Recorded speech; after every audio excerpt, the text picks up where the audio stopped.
ফেব্রুয়ারির ১২ তারিখ জাতীয় নির্বাচন ও গণভোট করার ঘোষণা দিয়েছেন প্রধান নির্বাচন কমিশনার এএমএম নাসির উদ্দিন। তিনি বলেন, প্রকৃত গণতান্ত্রিক ধারা পুনঃপ্রতিষ্ঠার জন্যই এই নির্বাচন।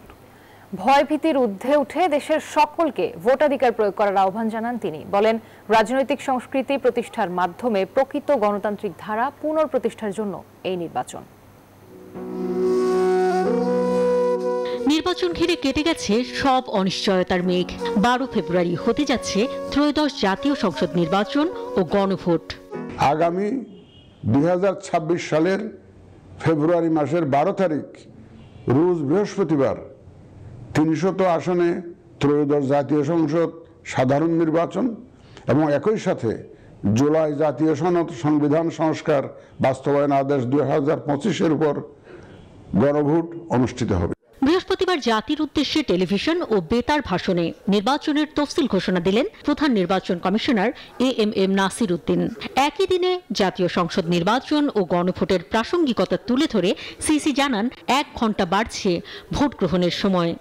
আমাদের অঙ্গীকার হচ্ছে একটি সুষ্ঠু ও সুন্দর নির্বাচন অনুষ্ঠান, যা জাতি হিসাবে আমাদের প্রত্যাশা পূরণ করবে এবং বিশ্ব দরবারে আমাদের ভাবমূর্তি উজ্জ্বল করবে।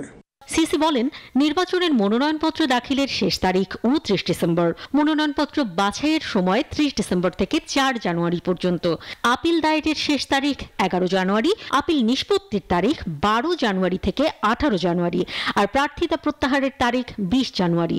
২২ জানুয়ারি থেকে প্রচারণা শুরু হবে। প্রচারণা শেষ হবে ভোট গ্রহণের ৪৮ ঘণ্টা আগ পর্যন্ত। সেই হিসেবে ১০ ফেব্রুয়ারি সকাল ৭:৩০ পর্যন্ত প্রচারণা চালানো যাবে। আপনার শুধু নাগরিক অধিকারী নয়। প্রধান নির্বাচন কমিশনার বলেন, ভয় ভীতির ঊর্ধ্বে উঠে সকলে ভোট দিলে নির্বাচন অনুষ্ঠান উৎসবে রূপ নেবে। যে কোনো ভয়ভীতি, প্রলোভন, প্রবঞ্চনা এবং সীমাবদ্ধতার ঊর্ধ্বে উঠে নিঃসংকোচে আপনাদের ভোটাধিকার প্রয়োগ করুন।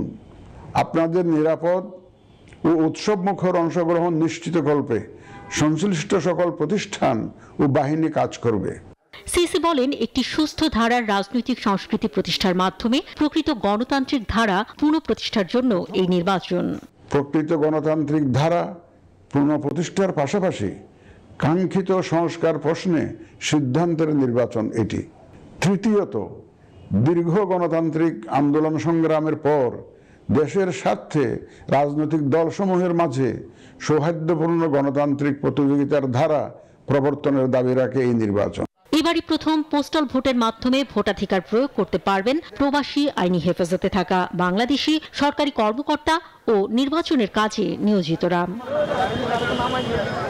অন্তরা বিশ্বাস, নিউজ 24, ঢাকা।